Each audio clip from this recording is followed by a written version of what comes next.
Good morning, sir. My name is Shane P. Tasobiladeras from DSN4E. Today po, I'm going to perform hemodialysis access via fistula and grapo and internal jugular catheter here.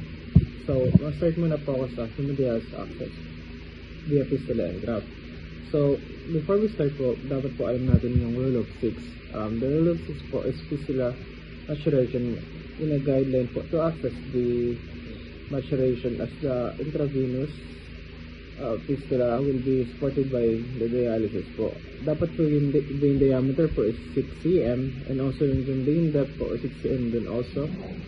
The flow volume po is 600 ml per minute po and also 6 dapat po bago mag-start kasi the dialysis is 6 months old na po yung fistula po. And also, before we start, we're going to prepare the equipment po. Katulad po ng 7 gauge ring hemodialysis needle po and also whiskey aseptic agent, 70% alcohol swab, 10% chlorine iodine swab, and fluorescein. Also, we need po sterile quadrille for gauze pipe po. Also, sterile drape, katulad din po na underpads and adhesive tape, sterile paper or plastic. Also, we need po 10 ml syringe, pre-filled saline syringe po, and also PPE. Katulad po ng surgical gown, face mask, face shield. Yung face shield naman po is optional. Also, we need po prescribed anticoagulant flash solution, tourniquet, stethoscope, and thin gloves. So, before we start po, we need po to do hand hygiene. Scrub it po with alcohol until dry. As masot naman po tayo ng PPE po. And also, we don't access the supplies po. Katulad po ng fistula needle, alcohol swab, betadine swab, gauze pipe, drapes, underpad, adhesive tape, and syringe and tourniquet. Okay na po yan, we're going to do po this hand hygiene. Pagkatapos po ng hygiene, we're going to don gloves po. Covering po the edge of the surgical gun without exposing po yung skin. Also, we need po to open and gather the supply. In here naman po, kailangan po natin yung gauze pad, fistula needle, tight push the glove, and close po yung clamp. Also, syringe, alcohol swab, and provide iodine swab po. So, also, we need to prepare the tape and going to place the other part of septic po.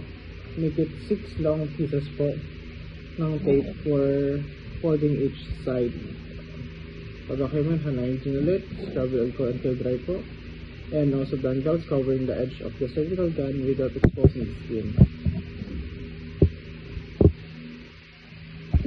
And next naman po is going to assess the IV access po. We're going to look or inspect po for significant sign of infection. One, katulad po ng redness, also katulad po edema or wound. We're going to look for full cell signal po, not enough for blood supply. Tapos yung skin po ni patient pale or yung finger po ni patient is medyo darkened po. Also, we're going to the stenosis. Check po natin is valid area of narrow of the blood vessel. And the sun po is blooding of the vessel.